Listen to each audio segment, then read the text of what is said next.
সম্মানিত আহ্বায়ক পরবর্তীতে দিক নির্দেশনা কথা বলবেন। আমি শুধু বলবো, সিলেট থেকে যারা এনসিপির প্রতিনিধিত্ব করছে,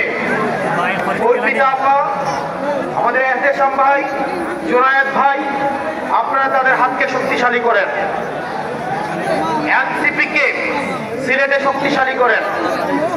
এনসিপি কোনো চাঁদাবাজের দল নয়, এনসিপি কোনো টেন্ডারবাজের দল নয়। এনসিপি উঠে এসেছে সংকট থেকে, সমস্যা সমাধান করে এনসিপি উঠে এসেছে, বেশিবাদের কবর রচনা করে এনসিপি উঠে এসেছে, আওয়ামী লীগের চ্যাপ্টার ক্লোজ করে এনসিপি উঠে এসেছে। আপনারা এনসিপির হাতকে শক্তিশালী করুন।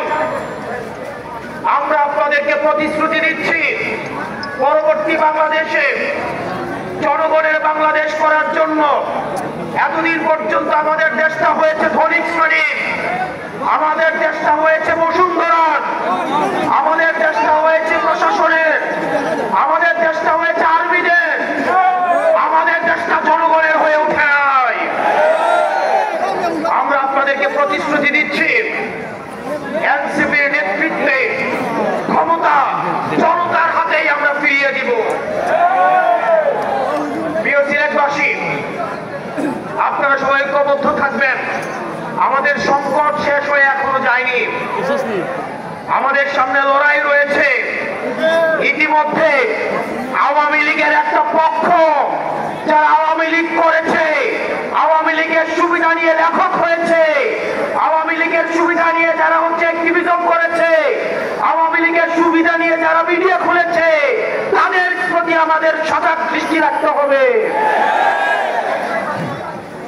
আওয়ামী লীগ আবার বিভিন্ন রূপে, বিভিন্ন ভাবে আমাদের সমাজে তারা আর ফিরতে পারবে না, কিন্তু বিশৃঙ্খলা করার চেষ্টা করবে।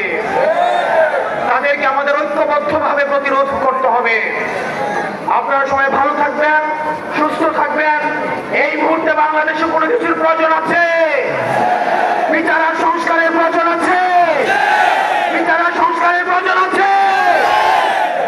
এই মুহূর্তে দরকার বিচার আর সংস্কার, এই মুহূর্তে দরকার ইনকিলাব, ইনকিলাব, ইনকিলাব, ইনকিলাব।